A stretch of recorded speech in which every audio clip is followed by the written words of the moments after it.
welcome to the Rick Fuller podcast, presented by Rick Fuller, team leader of the #1 real estate team in the San Francisco Bay Area and Sac County for most recent sales, according to Zillow. Rick is a national real estate coach, community leader, and financial expert. I'm Christina Morales. I'm a writer and marketer, and Rick is my dear friend and mentor. Today, we are tackling a tough topic that not a lot of realtors have talked about or really thought about, and it's serving a client during difficult life circumstances.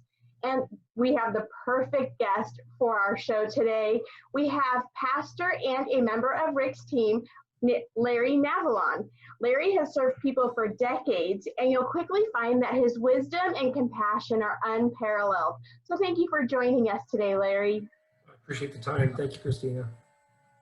So we were talking about this subject, and we realized that there's an interesting parallel between your life as a pastor and your life as a real estate agent, where you are traveling along the same path as your clients' lives or your parishioners' lives.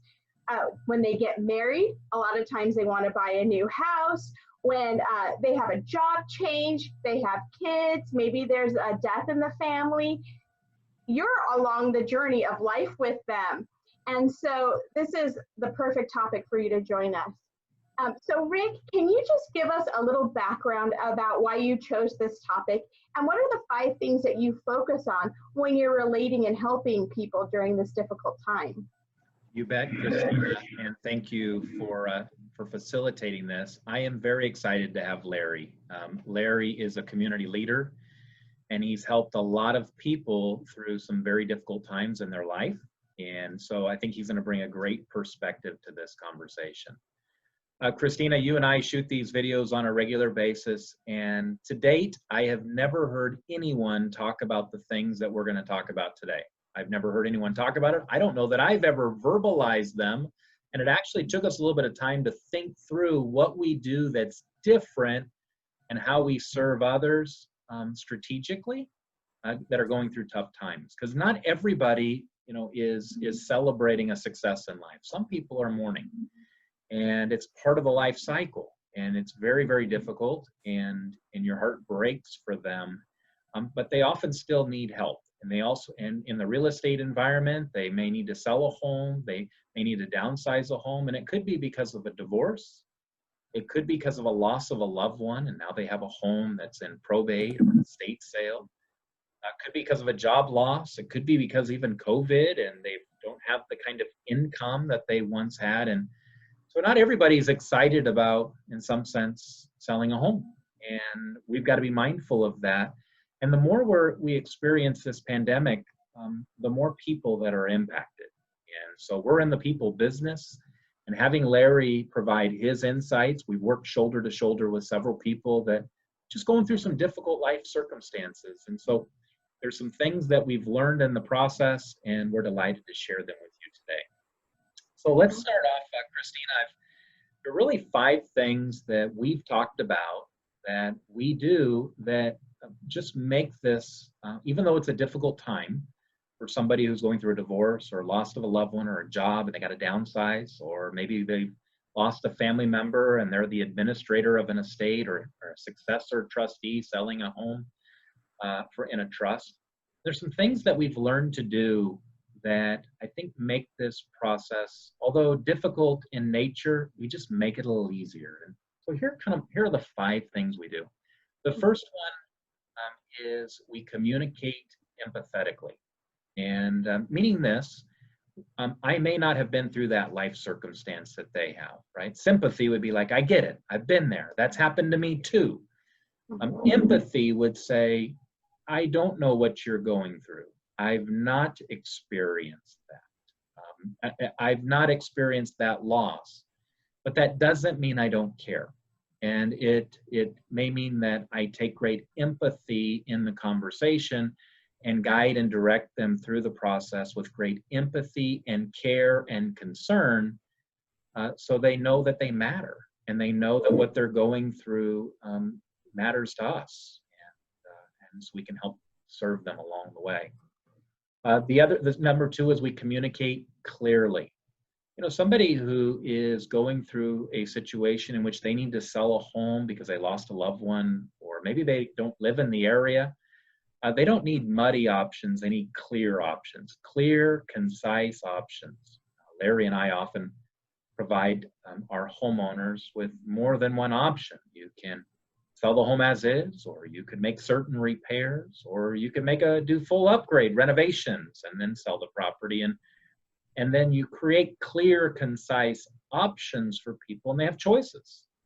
And one thing that I've learned over the last 16 years is that the more choices that you can provide and the clearer you can articulate those choices, the more it empowers people to make better decisions. And for some people, they may want to invest in that property and make repairs and go through that. And some others might want to sell it as is, and budgets and timelines all kind of influence that decision. And so our ability to communicate clearly is really important. Number 3, we try to communicate tactfully. And I think that this one is it's a lost art in our generation, right? We're used to social media and everybody's speaking with an exclamation mark. Everybody's speaking in all caps. Right. Everybody has an opinion, and they drive home that opinion, and doesn't really matter the wake of people that it leaves behind. How often do you read something on social media where somebody says, here's my opinion, and if you don't like it, unfriend me, right? Not very tactful. And the art of tact, the ability to just be sensitive, the ability to, in some sense, not be weak, but be meek in that situation, to kind of guide them through the process tactfully, even by the words you use. For a first-time home buyer that's buying their first home, having an abundance of enthusiasm and excitement I think, is a part of the course. Somebody who's losing their home because they have, their income has declined due to COVID, or they lost a loved one, or going through a divorce, you may tone down that sense of excitement, and a great deal of tact goes a long way. Number 4 that we look at is you want to communicate equally. Somebody who's going through a divorce, it tends to be, we see that one party takes the lead. Maybe they arrange the appointments, or they schedule things, or they're more engaged in the process. But you can't be the wife's realtor, or you can't be the husband's realtor. You need to be the family realtor. And even if the core objective is not for the wife or for the husband, but to get the most amount of money from the sale of the home, like, we have a mutual objective that tends to be of benefit to any party that we're working with. And so being able to communicate equally, and this can be a little more challenging when you have others that maybe are all over the country, and technology has made this easier. So we're regularly doing things like Zoom calls, or conference calls, or just having a sit-down meeting, yes, with 6-foot social distancing and masks and so forth, where we can have a conversation with everyone that would be influential in that decision. And I think communicating equally is critically important when you're helping someone go through difficult times. Don't leave anybody out. Don't let anyone feel that there's a bias, that that's their realtor, or that's their real estate professional. No, that is the entire family's real estate professional, and we're going to guide you through the process. And the 5th one is you got to be knowledgeable, because being knowledgeable helps you create those clear and concise options. It helps you be a simplifier, and in this process, great leaders are great simplifiers. When it comes to making repairs on the home, knowing the market, what needs to be done, what is optional, and really what is a waste of time and energy. Being knowledgeable about that, being knowledgeable about the process, and being knowledgeable about what values are in the community.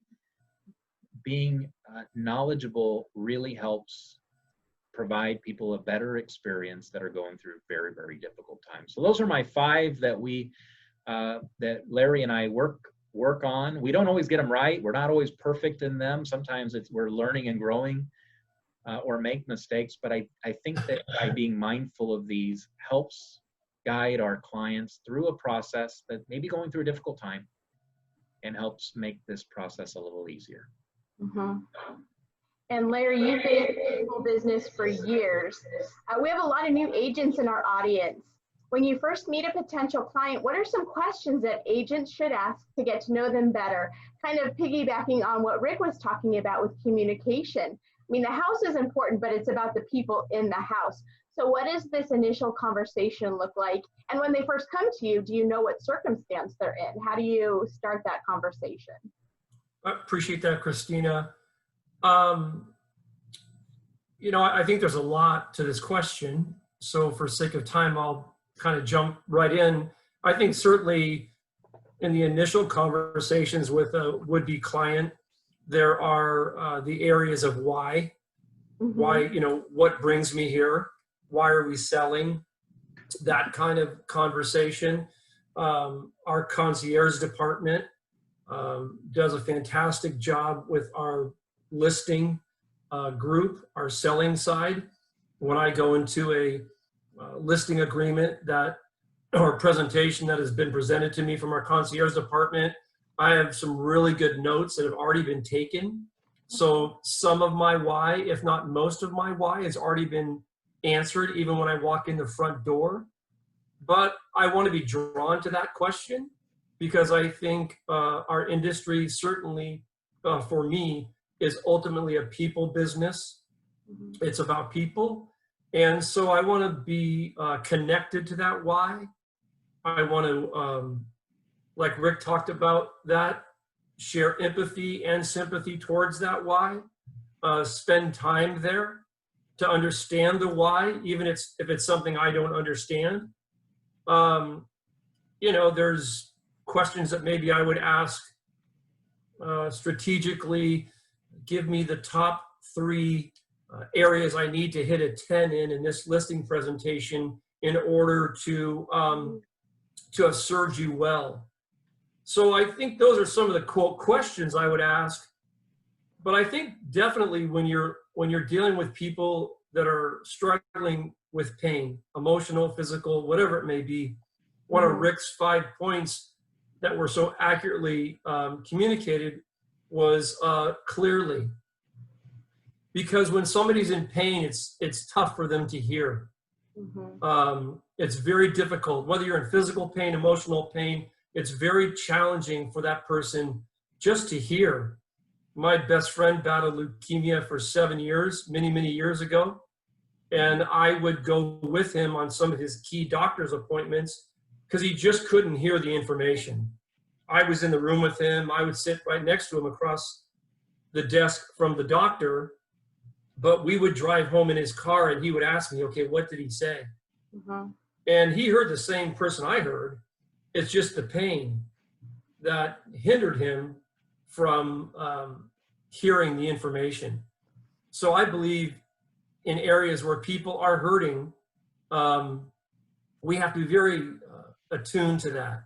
We have to be very consciously make an effort to understand not only the why and some of those pieces, but the communication has to be at a higher level, because the ability for the other person to hear for a gamut of emotions is much more challenging.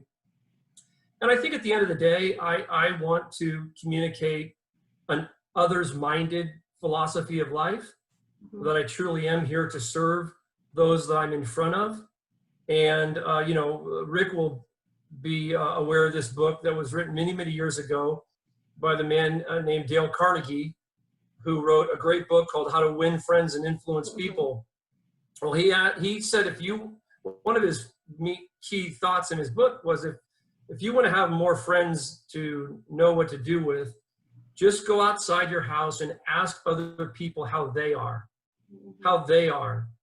And I think that's the mindset that I hope will always be in, but certainly in that setting as it relates to the industry of real estate, the scope of emotional or physical pain that you might find yourself inside of a home,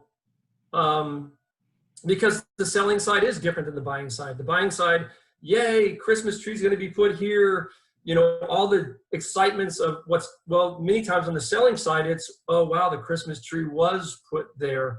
And then, you know, they're heightened, like Rick talked about, if divorce or death, what may be. But I think you have to make a real conscious effort.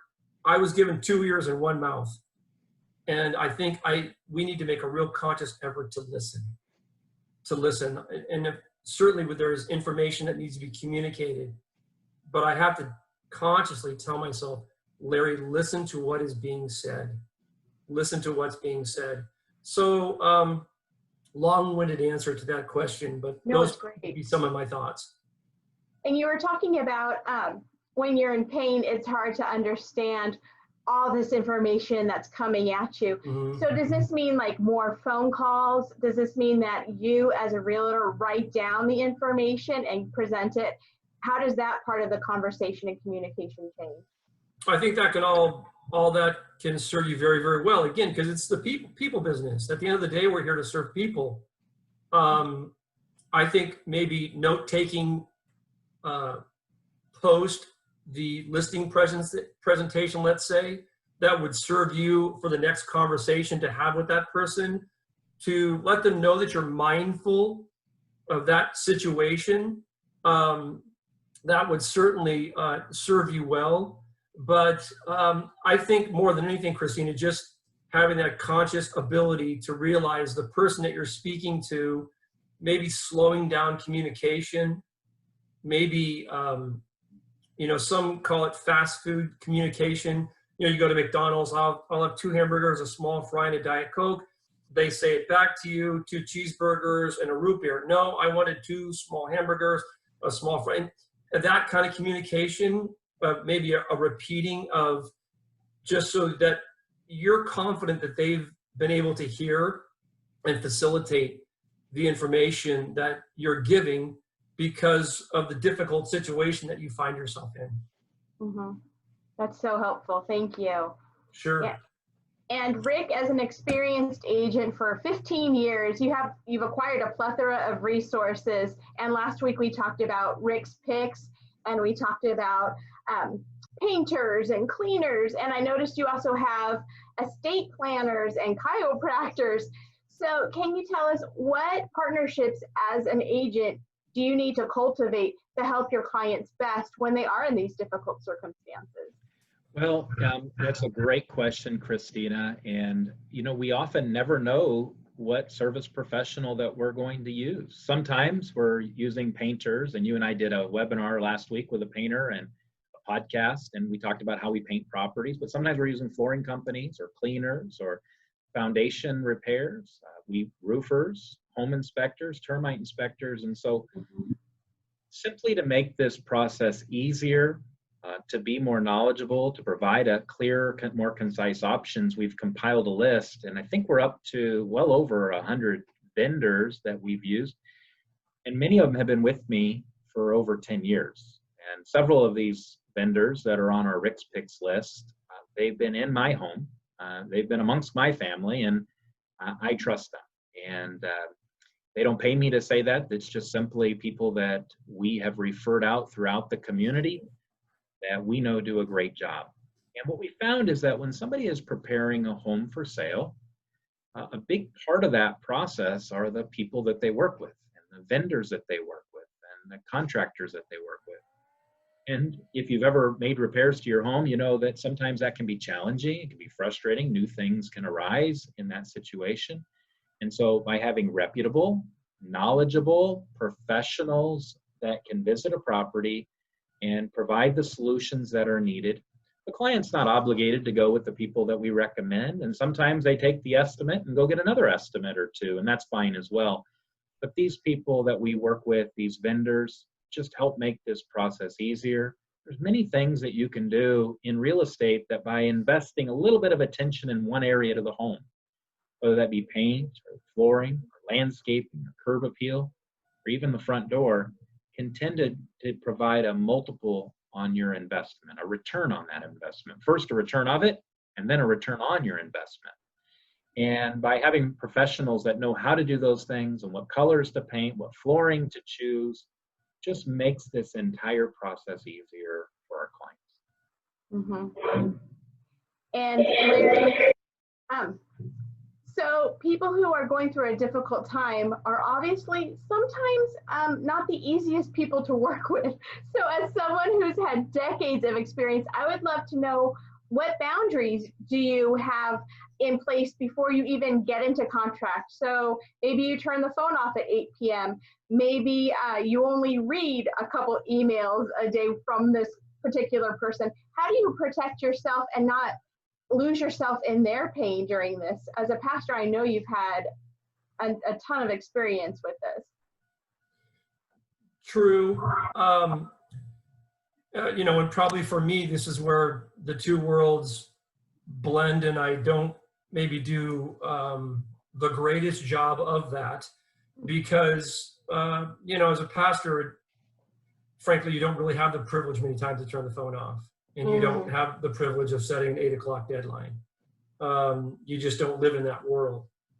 And so that's the world that I'm kind of aware of and used to. And frankly, I still lean into most probably. But that's true. You will find individuals that you do have to be careful with, because if you don't, it's going to become an unhealthy environment for both you and them. And so I think to be mindful of, you know, boundaries are not a bad thing. Boundaries are a healthy thing.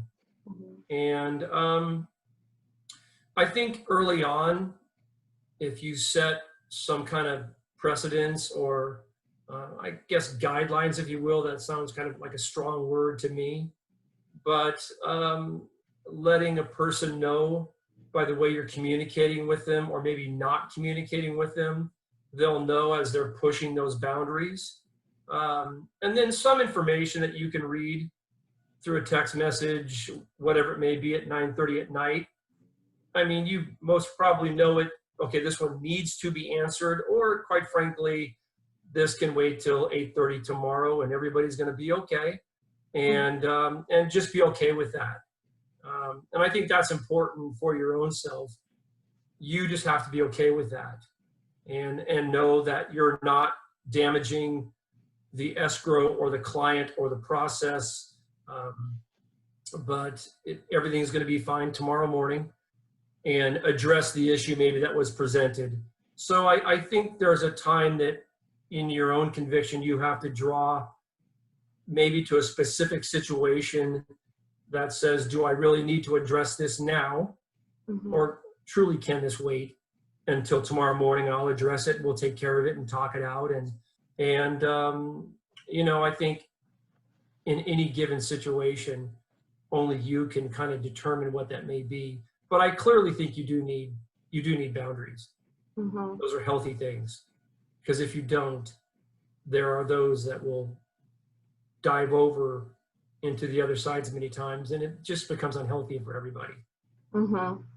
That's good advice. Thank you, Larry. Thank you. Rick, we were in a meeting yesterday and we were talking about COVID-19 and how it's changed the market, how the supply can't keep up with the demand, and how so many people are looking for houses, and how we have to change that conversation, because someone could want to look at a house tomorrow and it's off the market and there's multiple offers. What does that conversation sound like now? When someone's stressed out, they need to sell their home, or they're looking for a new place to live, it's COVID-19. How are you calming your clients and your customers and guiding your agents in this conversation? Well, you mentioned, Christina, that COVID has really changed everything, and the housing market is not excluded from that. We know that it's impacted our local restaurants, our local schools, but it's also impacted our real estate market. And what was interesting in March of 2020, when we began this shelter-in-place process, we had a market that was fairly balanced. We had so many homeowners that were selling, and we had so many buyers that were buying. And what happened is that when we went into shelter-in-place, many homeowners did not put their home on the market, and many buyers stopped buying. And so both the supply and the demand side of the equation was reduced. And what's happened is that since we've started to exit out of the shelter in place piece, as of right now, there's more things that we can do, even though we're still battling COVID. As things begin to open back up, we've seen the buyer side really grow, while the homeowner side or the supply side of the equation really hasn't grown all that much. And so it's just a really a unique market where there's really more buyers in today's market than there are homeowners that are selling the home. And if you remember back in your 5th grade, economics class, when you have less supply and greater demand, it causes prices to rise. And what I found working with people is that if you can get ahead of that conversation and share with them what they can expect, then they feel more comfortable. But if you spring it on them at the last minute and they don't know what they can expect, or you have no clue what's happening, then what ends up happening is they're frustrated and they're discouraged. And there was an opportunity for you as a professional to do a better job. And so what we do, to answer your question, is we start off that relationship with what we call a consultation. And that helps paint a clear picture of what's happening in the market. And that consultation may be with somebody who needs to sell a home, or a consultation would be with somebody who's looking to purchase a property, and both require a consultation. And in that consultation, we can paint clear expectations, not somehow telling and selling somebody something, but really sharing and showing them what's happening to the market. And once you begin to wrap your head around what's taking place and have clear expectations, it tends to make the process a little easier and help people have a better experience. And Christina, that's really what we're all about, is providing our clients the kind of experience they're excited to tell a friend about, and by setting clear expectations. And when you talk about home values, most people are not used to paying what's on the sticker, or even more than what's on the sticker, right? You go into a car lot, you wouldn't expect to pay what's on the windshield or more. You walk into the grocery store, you certainly don't expect to go to the cash register, they scan that grocery, and you pay more for it. So it's not unreasonable for our clients to say, why would I pay more for real estate than what's on the sticker, or what's on the website, or what's on the for sale sign, or in the flyer? And so what we try to do is paint a clear expectation of what the market's doing, and then provide opportunities that are unique to our team and our team members, so that our clients can get really great opportunities, and our homeowners can get the absolute highest price. And so that tends to provide a better experience. Christina, we're almost at 1,000 5-star reviews as the time of this recording. We're just a few away from it. And that tends to work out quite well when we're working with our clients and providing them a better experience, set great expectations. Mm-hmm. Well, speaking of great experiences, Larry, I know you just recently had a property that was in probate. Can you tell us a little bit about how that's different than a normal transaction? And can you give us a detailed look at what that looks like in the real world? Yeah, I mean, again, you're in that environment, you're dealing with loss, mm-hmm. You're dealing with pain that's present. That is the topic of the day we're discussing. And I believe it calls on you to display all the pieces that we've talked about, to have the ability to make sure that you're human, be human, and continue to understand that this is, at the end of the day, a people business. In that specific situation, it was my client who had grown up in that home. Dad passed away there. I had one out of trust in the same kind of scenario. Wife of those clients that I served, she grew up in that home. And all those memories are in that home and are in her heart and are in her soul as she's walking through, or he's walking through this process. And I just think it requires us as agents to be human and to move towards that. You know, if we know what it's like to have lost a parent, then draw close to that feeling in your own heart. You know, don't shy away from it, move towards it, because and not at the end of the day because we're trying to serve people to you know, make a commission or what may be. I mean, I need to put green beans on my table, but at the end of the day, I want to serve people no matter what I'm doing. I want to serve people. And I think in those environments, Christina, it takes a continual effort on your part to get in the other person's shoes, be human. If it takes time, let it take time. And make sure that person knows that you're in the journey with them, that you have come into this season of their life, certainly to serve them with excellence and with knowledge and all of the business side that would be required in that type of scenario to have the outcome to be the greatest financial outcome it can be for your client. That's my goal. I want them to have the greatest financial outcome they can have. But in the journey, I want them to know I'm a people too, I'm a human too, and what they're going through, I can relate to. I want to hear the stories. Tell me about when you grew up. Tell me about you and your sister. I want to hear those kinds of information. I want to, because I just want to be human. I want to be people, and I believe in this industry it would serve us well to not remove ourselves from that. To you know, stay away from maybe, which just isn't my style, you know, I need to be professional about this. Well, I think having a heart towards people is being professional. And if I'm going to err, I'm going to err on the side of being human. And I want to make sure that person has felt that this guy is trying to get me. He's trying to understand where I'm at. He's using both those ears and listening.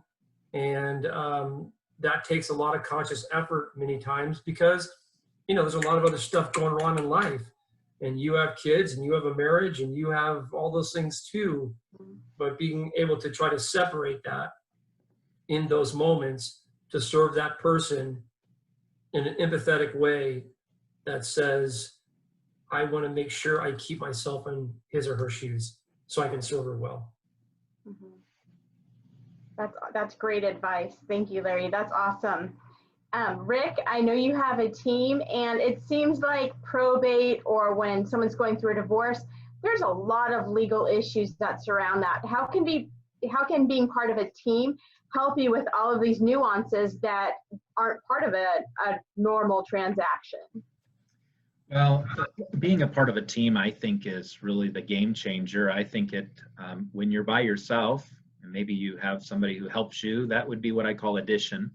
When you actually work as a team, you tap into a multiplication. And what Larry specifically does on the team as a listing, like this is our area of specialty. This is what we do best. This is what we do over and over and over and over again. And what happens, I think, in the real estate community is that we get generalists, and we want to do just a little bit of everything. We want to help buyers, we want to help sellers and tenants and landlords and commercial property, and do financing or property management, and on and on and on. And what happens is you leave out that ability to be able to be knowledgeable in that particular situation because you're not going deep. You're going really shallow in those experiences. But when you can go deep in those experiences and say, well, I don't do the property management or the commercial property, like this is my wheelhouse, this is the lane that I like to stay in, and I do this over and over and over again, you have a pulse on the market, you have an understanding of what needs to happen, and you can speak more clearly and professional by being a specialist. A great example would be if you had a toothache, you probably wouldn't go to a general doctor, but you'd go to a dentist. That's a specialist. They specialize in toothaches. And so in the same thing in our real estate business is that we believe in having specialists because they get really, really good at what they do. And when you think about the people that Larry referenced, whether it be a probate or they're selling a home in a trust or somebody going through a divorce, they're doing this once in a lifetime, twice, maybe for some, maybe 3 times, and that's it. And so you've got one opportunity to really help them in that situation by you having a greater depth and a greater knowledge, not being shallow and covering everything, but going deep on certain areas can help provide our clients a better experience, whether they're buying or selling a home. We have specialists that do both. And then it enables us to, I think, create a synergy with other professionals so that maybe they're selling a home and then we can provide them that great experience as specialists. And then our team members who we partner with, we have a partnership with, they specialize in helping people buy their homes, and that specialty helps them get a better price and helps our team members have a better pulse on the market, know all of the homes in the inventory. And collectively, by being a specialist and being on a team, helps us provide our clients a better experience, the kind of experience they're excited to tell a friend about. And Rick, there's a lot going on in the world right now. How can a real estate agent stay focused, grounded, and not overwhelmed? Well, it's a great question, Christina, because I'm actually convinced that the greatest professionals, whether in real estate or athletes or in the business community or just in life, they have this ability to stay focused.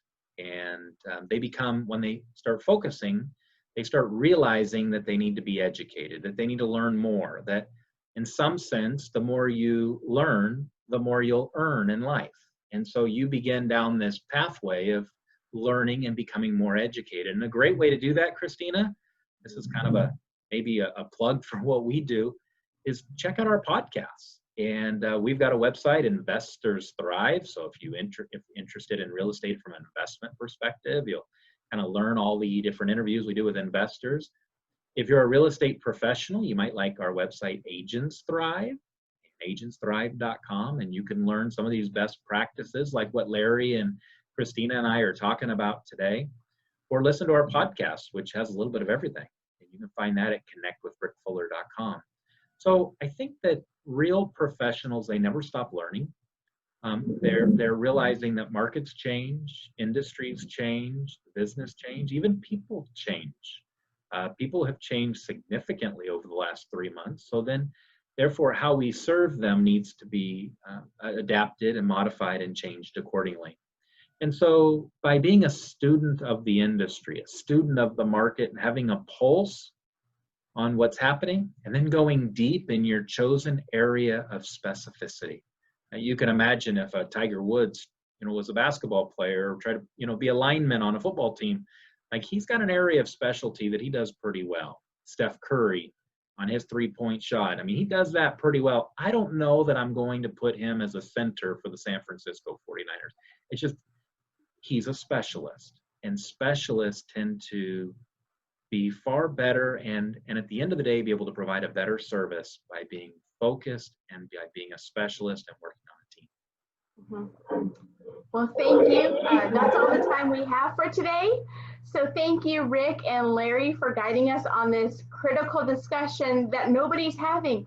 So if anybody has a question, please put it in the comment section on Facebook, and one of us will definitely answer your question. Or as Rick mentioned, you can go on agentsthrive.com or Investors Thrive and ask it there. Our goal is to serve people, and we need to equip ourselves with the skills to meet our clients where they're at, whether it's during a joyful time or during a difficult time. Please join us next week as we discuss a financial guide to real estate investing with Supreme Lending's Danielle Polak. Have a great day, and remember what Rick always says, not owning real estate is hazardous to your wealth. Thank you, guys. Thank you. Thank you.